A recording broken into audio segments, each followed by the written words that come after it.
Shalom Be Generation, selamat pagi. Sekarang kita akan memulai ibadah kita pada pagi hari ini. Sebelumnya mari kita bersatu di dalam doa. Tuhan Yesus yang baik, terima kasih Tuhan. Engkau masih mengizinkan kami untuk dapat mengikuti kebaktian ini Tuhan. Memuji nama-Mu, mendengarkan firman-Mu Tuhan. Terima kasih Tuhan, tolong berkati hamba-Mu yang akan menyampaikan firman-Mu agar dapat menjadi berkat bagi kami semua. Terima kasih, dalam nama-Mu kami berdoa. Amin.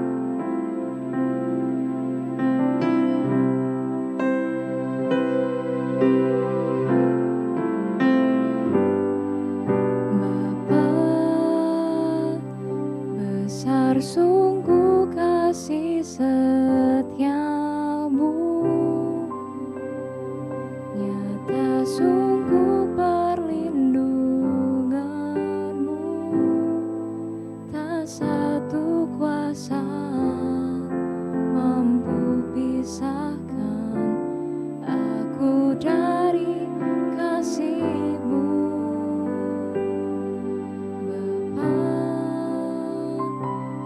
Ajarku selalu hormati-Mu, ajarku turut perintah-Mu, berikan ku hati untuk menyembah-Mu dan bersyukur setiap waktu, seperti Bapa sayang anaknya, demikianlah Engkau mengasihiku. Kau jadikan biji mata-Mu, Kau berikan semua yang ada padamu, seperti Bapa sayang anaknya, demikianlah Kau menuntun langkahku. Hari depan indah Kau beri, rancangan-Mu yang terbaik bagiku.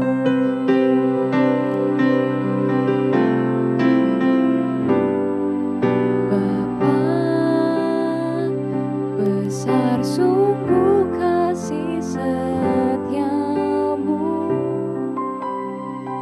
nyata sungguh perlindunganmu, tak satu kuasa mampu pisahkan aku dari kasih-Mu. Bapa, ajarku selalu hormati-Mu, ajarku turut perintah-Mu, berikan ku hati untuk menyembah-Mu dan bersyukur setiap waktu, seperti Bapa sayang anaknya, demikianlah Engkau mengasihiku. Kau jadikan biji mata-Mu, Kau berikan semua yang ada padamu, seperti Bapa sayang anaknya, demikianlah Kau menuntun langkahku. Hari depan indah Kau beri, rancangan-Mu yang terbaik bagiku.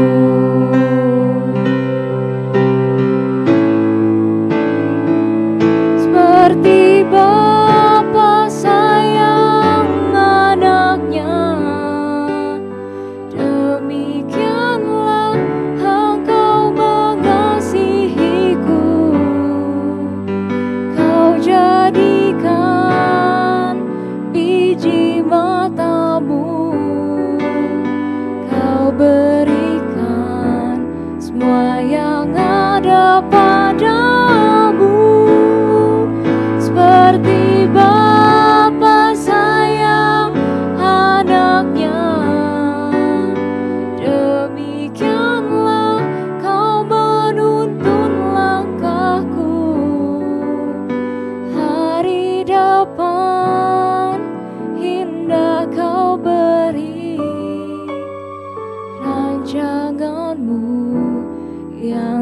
terbaik bagiku, rancangan-Mu yang terbaik bagimu, rancangan-Mu yang terbaik bagiku.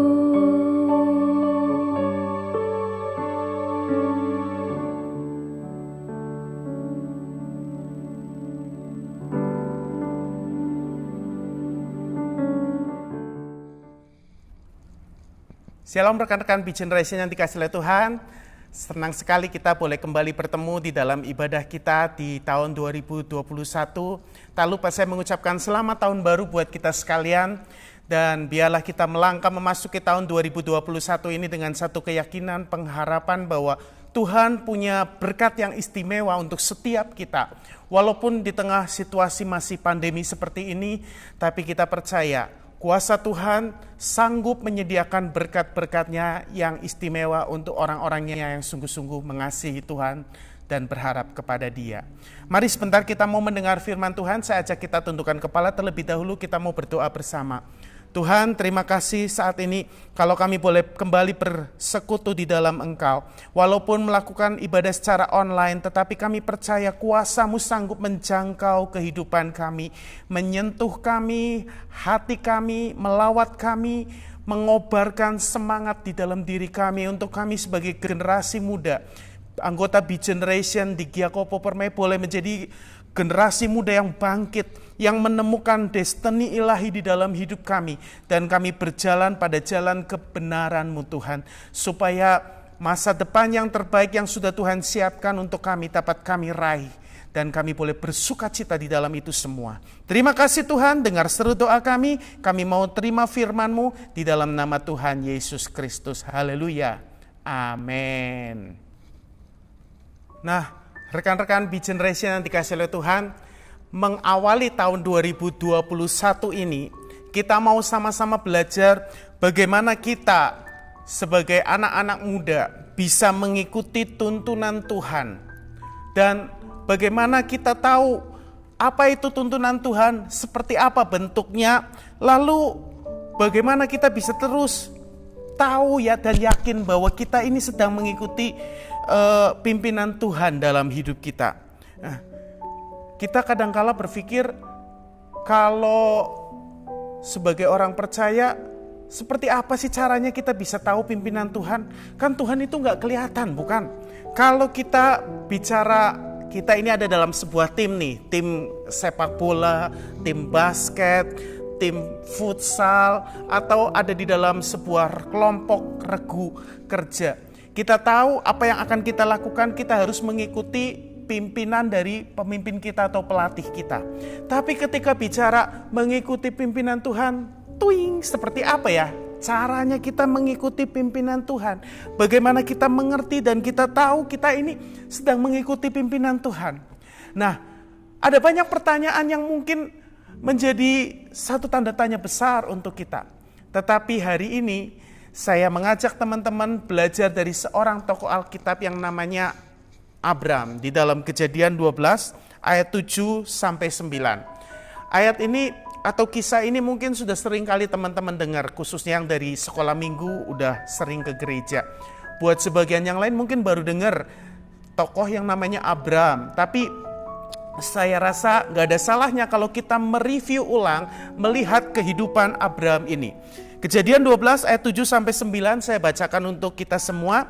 Ketika itu Tuhan menampakkan diri kepada Abram dan berfirman, "Aku akan memberikan negeri ini kepada keturunanmu." Maka didirikannya di situ mezbah bagi Tuhan yang telah menampakkan diri kepadanya. Kemudian ia pindah dari situ ke pegunungan di sebelah timur Betel. Ia memasang kemahnya dengan Betel di sebelah barat dan Ai di sebelah timur. Lalu ia mendirikan di situ mezbah bagi Tuhan dan memanggil nama Tuhan. Sesudah itu Abraham berangkat dan makin jauh ia berjalan ke tanah Negeb. Nah, rekan-rekan Be Generation yang dikasihi oleh Tuhan, kalau kita memperhatikan kehidupan Abraham, ada hal yang menarik dari kehidupan Abraham ini. Di dalam Alkitab, Abraham dikenal sebagai bapak orang percaya, bapak orang beriman. Kenapa? Karena iman yang dimiliki oleh Abraham ini begitu luar biasa. ujian-ujian iman yang telah dia lalui, membuktikan siapakah Abraham itu, sehingga dia layak disebut sebagai bapa orang percaya, bapa orang beriman. Nah, ini cara kita melihat bagaimana Abraham hidup di dalam iman. Pertama kali kita bisa melihat di dalam kitab Kejadian pasal yang ke-12 ini. Kalau kita lihat dari ayat pertama, teman-teman, di sana ada satu pernyataan Alkitab mengatakan bahwa berfirmanlah Tuhan kepada Abraham. Abraham tiba-tiba mendengar firman Tuhan. Tuhan berfirman kepada dia, pergilah dari negerimu, dari sanak saudaramu, dan dari rumah bapamu, ke negeri yang akan kutunjukkan kepadamu. Artinya, Abraham dipanggil Tuhan untuk meninggalkan setidaknya 3 hal yang harus dia tinggalkan, negerinya, bangsanya. Dia harus pergi dari bangsanya ke satu negeri yang dia belum pernah ketahui. Negeri seperti apa yang akan dia datangin. Lalu yang kedua, tinggalkan sanak saudaramu. Sanak saudara kerabat yang selama ini mungkin jadi teman sepermainan dia, lingkungan pergaulan dia harus tinggalkan, pergi ke satu lingkungan yang sama sekali baru. Dia belum pernah tahu. Dan yang ketiga, tinggalkan rumah bapamu. Rumah bapa yang selama ini menjadi tempat naungannya dia. Dia merasakan kehangatan kasih sayang papa mamahnya. Sekarang dia udah mulai dewasa, udah punya keluarga sendiri. Sekarang Tuhan suruh pergi meninggalkan rumah bapamu.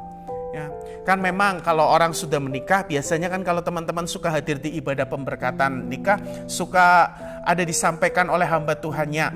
Sebab itu seorang laki-laki akan meninggalkan ayahnya dan ibunya dan bersatu dengan istrinya sehingga keduanya menjadi satu daging.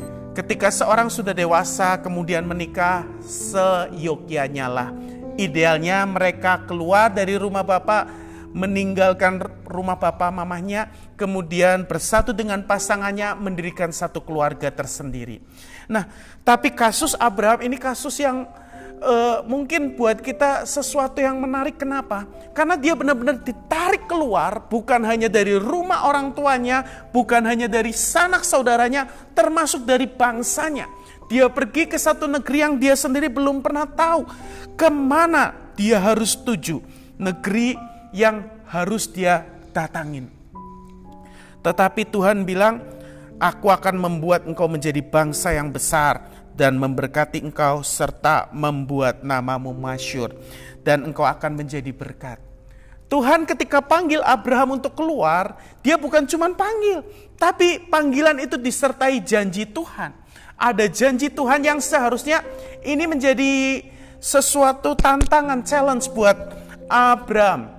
Ketika dia mendengar firman Tuhan, pergi tinggalkan negerimu, sanak saudaramu dan rumah bapamu. Ada perintah panggilan untuk keluar, pergi dari negerinya, kaum kerabatnya maupun rumah bapaknya. Karena apa? Ada panggilan Tuhan dan Tuhan bilang, aku akan membuat engkau menjadi bangsa yang besar, memberkati engkau serta membuat namamu masyhur. Ada janji yang luar biasa yang Tuhan berikan kepada Abraham. Tetapi apa yang dia dapat ini cuma dengar firman. Dia belum pernah melihat Tuhan itu seperti apa, tapi tiba-tiba dia dapat firman, dapat pewahyuan, dia harus pergi meninggalkan itu semua. Nah, apakah Abraham akan taat terhadap panggilan itu atau dia lebih memilih stay di rumah bapa, stay di tengah sanak saudaranya, stay di tengah negerinya yang selama ini dia sudah sekian tahun lamanya hidup bersama, menikmati kehidupan di tengah kewarganegaraan orang-orang Ur-Kasdim, negeri nenek moyangnya. Itu pergumulan tersendiri, bukan? Karena dia sama sekali belum yakin ini benar Tuhan memang seperti itu memanggil dia, atau hanya angan-angan dia, suara hatinya dia. Bukankah kita sebagai anak muda seringkali menghadapi pertentangan seperti itu, bukan teman-teman? Waktu mau melanjutkan sekolah dari SD mau masuk SMP kita bingung. Masuk SMP yang mana ya? Orang tua ngarahin kita cari sekolah favorit. Kamu harus masuk sekolah ini. Kita pikir, tapi teman-teman saya kebanyakan di sekolah sono. Saya pengen di sekolah yang ono. Tapi orang tua kita ngarahin seperti ini. Karena mereka berpikir, orang tua kita berpikir demi masa depan kita. Mereka mempersiapkan yang terbaik, tapi kita lebih dipengaruhi, teman-teman saya tapi banyaknya sekolahnya di sini. Seperti itu kan. Begitu juga dari SMP masuk SMA. Teman-teman saya kebanyakan masuknya di salah satu sekolah favorit, salah satu sekolah Kristen di kota kita. Itu pergumulan kita. Tapi teman-teman, ketika kita punya pergumulan seperti itu, jangan sekedar milih karena banyak teman, tapi doa, minta Tuhan beri petunjuk, saya mau sekolah di sekolah yang Tuhan mau, supaya masa depan saya tetap ada di dalam rencana Tuhan. Teman-teman, kadangkala ketika kita memilih, mungkin pilihan itu menurut kita yang terbaik, tapi belum tentu di hadapan Tuhan. Tapi sebaliknya, ada sekolah atau pilihan yang menurut kita itu bukan yang kita inginkan, tapi justru di sana Tuhan suruh kita. Di sana Tuhan mau kita pergi ke sana. Supaya apa? Supaya Tuhan menyatakan kemuliaannya di sana itu. Ya, saya senang ada beberapa teman kalian ketika mereka lulus dari SMP masuk ke SMA, mereka punya pertimbangan tersendiri. Mereka tahu pilihan mereka. Saya yakin mereka, teman-teman kalian itu tentu sudah berdoa. Saya mau masuk ke sekolah ini. Saya mau masuk ke sekolah ini. SMK ini, SMA ini. Tentu mereka sudah bergumul sama Tuhan. Dan ketika kita sudah menyerahkan semuanya sama Tuhan, yakinlah Tuhan akan berperkara buat kita. Tuhan akan membela hidup kita. Nah, kita kembali kepada kisah Abraham ya teman-teman. Abraham waktu dengar perintah Tuhan, dia mulai melangkah dengan iman. Abraham melangkah dengan iman, dia mulai berjalan menuju ke negeri yang Tuhan tunjukkan. Saya mau mengajak teman-teman melihat satu ayat di dalam Ibrani 11 ayat 1 dan 8. Ini dasar dari tindakan Abraham. Ibrani 11 ayat 1 dan ayat 8, demikian bunyi firman Tuhan. Iman adalah dasar dari segala sesuatu yang kita harapkan dan bukti dari segala sesuatu yang tidak kita lihat. Lalu ayat 8-nya katakan demikian. Karena iman, Abraham taat ketika ia dipanggil untuk berangkat ke negeri yang akan diterimanya menjadi milik pusakanya. Lalu ia berangkat dengan tidak mengetahui tempat yang ia tujui. Karena iman, Abraham taat. Bukankah tindakan Abraham ketika dia pergi dari negeri nenek moyangnya, negeri di mana sanak saudaranya ada, di mana rumah bapaknya berada, dia tinggalkan itu. Semuanya dasarnya karena iman. Lalu iman itu seperti apa? Di ayat 1 tadi dikatakan iman adalah dasar dari segala sesuatu yang kita harapkan. Kita mengharapkan apa? Ketika kita mengharapkan masa depan yang terbaik, mari kita dasari setiap tindakan kita dengan pengharapan suatu saat saya akan meraih masa depan yang terbaik. Abraham, dia melangkah dengan iman karena dia punya dasar. Ada sesuatu yang dia harapkan. Yang dia harapkan apa? Itu janji Tuhan. Ketika Tuhan bilang, aku akan menjadikan engkau bangsa yang besar. Aku akan membuat namamu masyhur. Aku akan menjadikan engkau berkat. Itu pengharapan Abraham. Ketika Tuhan kasih janji seperti itu, dia berharap itu akan dia nikmati, itu akan dia capai, itu akan dia dapatkan. Makanya kemudian dia mulai bertindak melangkah. Iman adalah dasar dari segala sesuatu yang kita harapkan dan bukti dari segala sesuatu yang tidak kita lihat. Itu belum kelihatan, tetapi Abraham bertindak melangkah. Sesuatu yang belum kelihatan. Tetapi ketika kita yakini bahwa itu satu saat akan terbukti, itulah iman. Istri saya kalau membahas ini seringkali pakai ilustrasi gini teman-teman. Teman-teman pernah ada yang beli motor kemudian barangnya belum ada, jadi istilahnya kita inden. Ya, nanti akan datang seminggu lagi misalnya. Tapi kita udah bayar nih, motor nanti akan kita dapat seminggu kemudian. Lalu dari dealer motor atau dealer kendaraan mobil itu dia cuman kasih nota, resi, tanda bahwa kita sudah membeli sebuah motor atau mobil untuk menjadi milik kita. Ketika kita pulang sampai rumah, bilang ke teman-teman, ke papa, mama, ke saudara-saudara, "Hei, lihat saya udah punya motor." Nih, teman-teman kita, papa, mama kita, teman-teman atau saudara-saudara kita tanya, "Mana motornya?" Nggak ada, cuman ada selembar kertas bukti pembelian. Motornya belum ada. Iya, tapi motornya nanti minggu depan akan datang. Akan jadi punya saya, menjadi milik saya. Mana cuman selembar kertas, kata mereka kekeh, ya kan? Kadang-kala seperti itu kan. Tapi kita tahu, kita yakin, ini loh buktinya saya udah punya motor. Nanti minggu depan motor itu datang. Sekarang belum ada, minggu depan itu baru datang. Nah, kira-kira seperti itu teman-teman. Ketika kita punya iman terhadap sesuatu itu mungkin belum datang sama kita. Tapi kita punya dasar janjinya, yaitu janji Allah. Apa yang Tuhan nyatakan lewat firman-Nya. Itu yang menjadi pengharapannya Abraham. Abraham punya bukti bahwa dia akan memperoleh apa yang belum dia lihat itu karena apa? Karena ada janji Tuhan di Kejadian 12 ayat 2 itu. Makanya dia mulai bertindak melangkah dengan iman. Teman-teman, sekarang ini kita belum tahu masa depan kita seperti apa, bukan? Tetapi ketika kita tangkap sesuatu janji Tuhan, ketika Tuhan berbicara kepada teman-teman, aku menyediakan masa depan yang penuh harapan. Jalan hidup orang benar akan terus bertambah terang hingga rembang tengah hari. Kita pegang janji Tuhan. Oh iya, Tuhan berjanji langkah hidup saya akan dipimpin Tuhan. Amin Tuhan, itu janji Tuhan buat saya. Maka kita terus harus berani melangkah. Karena kita tahu Tuhan akan memimpin langkah hidup kita. Teman-teman, setiap janji Tuhan yang kita dapatkan itu harusnya membuat kita bersukacita, membuat kita bersemangat menjalani hari-hari hidup kita.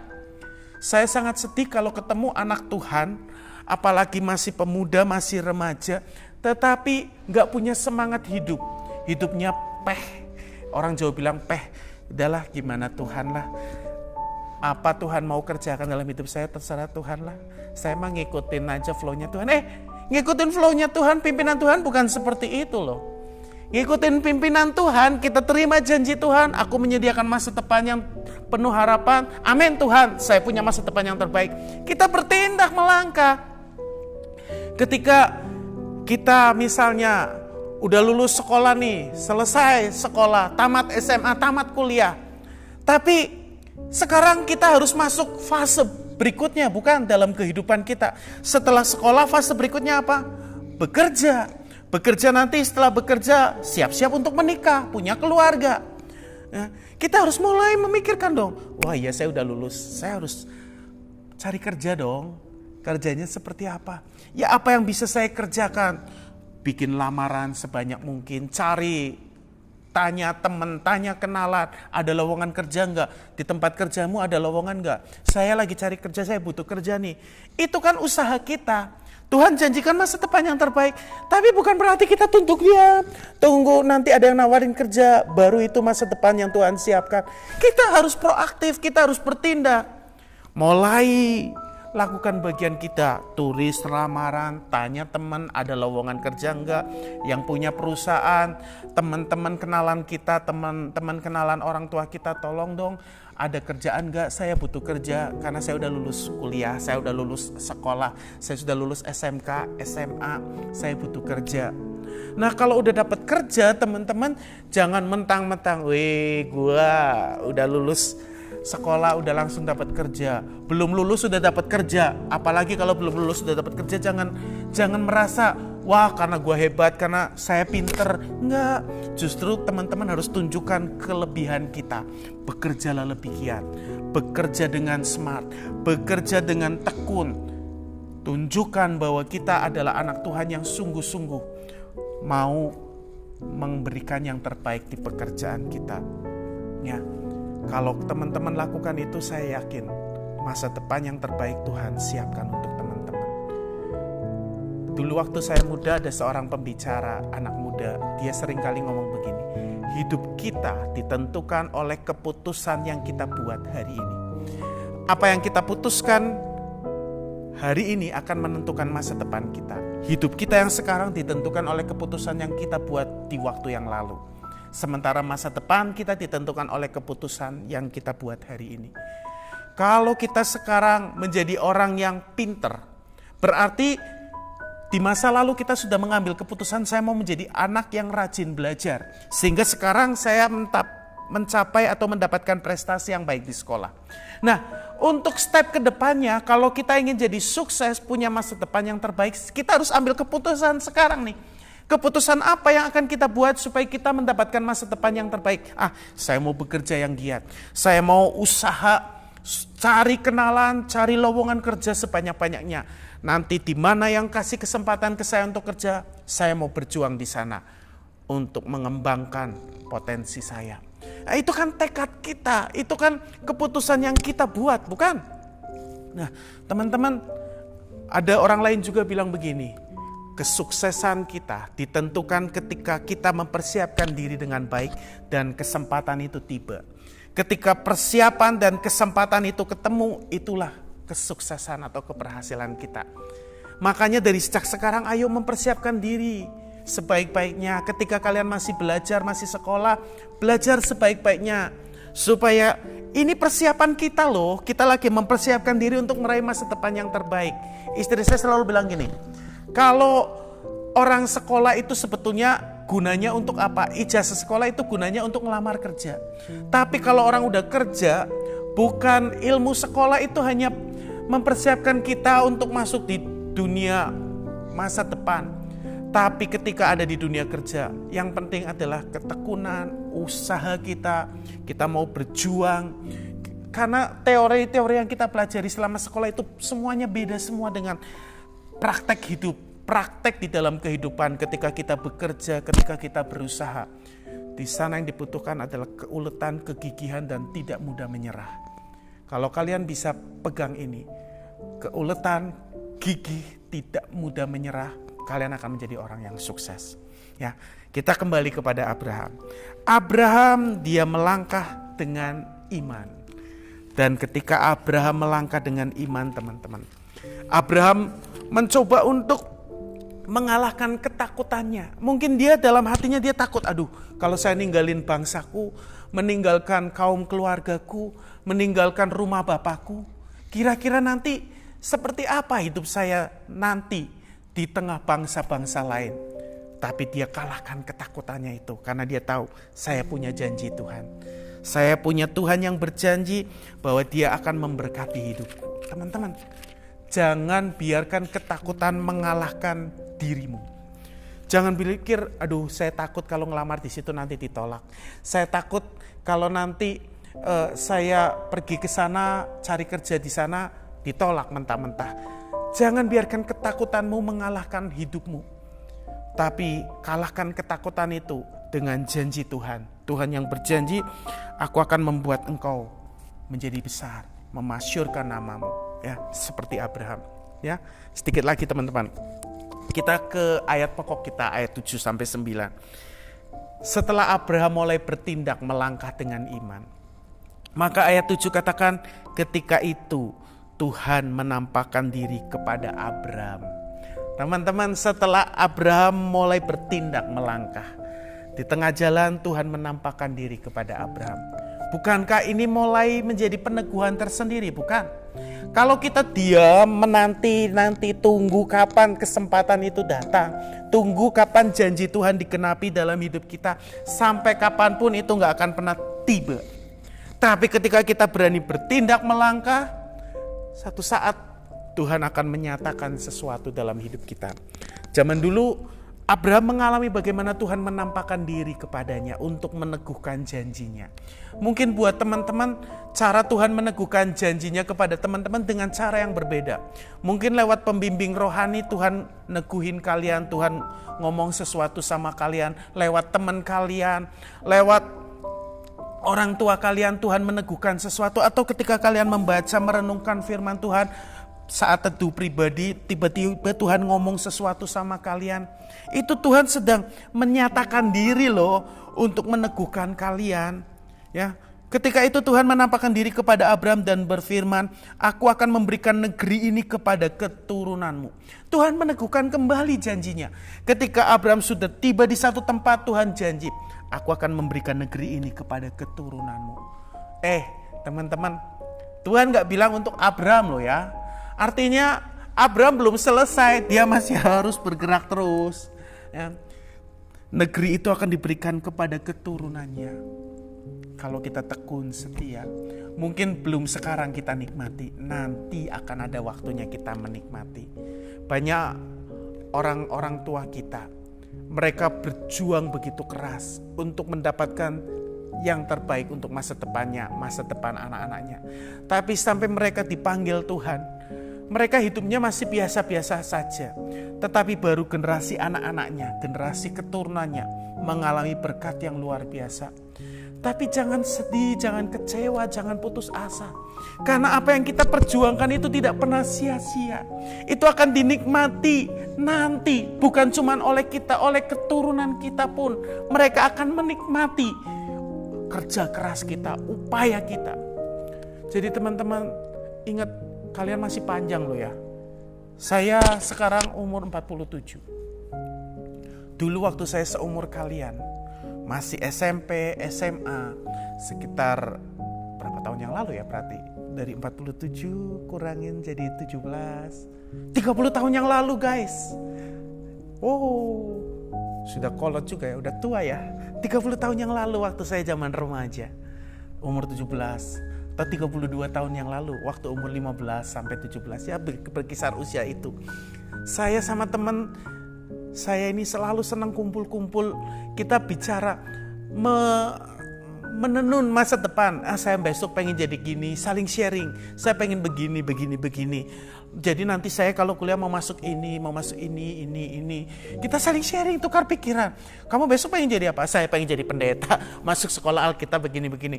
Lu mah pendeta aja, kayak nggak ada kerjaan yang lain. Teman suka ngeledekin begitu, tapi saya tahu bahwa ya itulah panggilan saya. Dan saya bilang, saya bukan cuma ngikutin pembimbing rohani saya gini, tapi saya tahu, saya merasa ada panggilan Tuhan dalam hidup saya dan saya mau berjalan di sana. Itu saya bilang sama teman-teman saya. Teman-teman kadang suka ngeledekin, suka ketawain, tapi ya udah saya jabanin. Bertahun-tahun saya lewatin pergumulan. Sampai satu saat Tuhan beri kepercayaan. Dan saya tahu ketika itulah janji Tuhan sedang digenapi setahap demi setahap. Teman-teman, untuk mencapai janji Tuhan digenapi itu mungkin butuh waktu yang lama. Dari pertama kali saya bilang saya mau jadi hamba Tuhan sekitar umur 17 tahun. Sampai waktu pertama kali ditabiskan jadi pendeta itu tahun 2012. Jadi gembala 2014. Udah berapa tahun itu? Waktu saya umur 17 tahun itu berarti sekitar tahun 90. Tahun 90 sampai 2014. Tahun 90 sampai 2014 24 tahun. 24 tahun. Tunggu janji Tuhan itu digenapi. Bukan waktu yang mudah. Bukan waktu yang singkat. Di situ ada banyak pergumulan. Saya pernah sharing.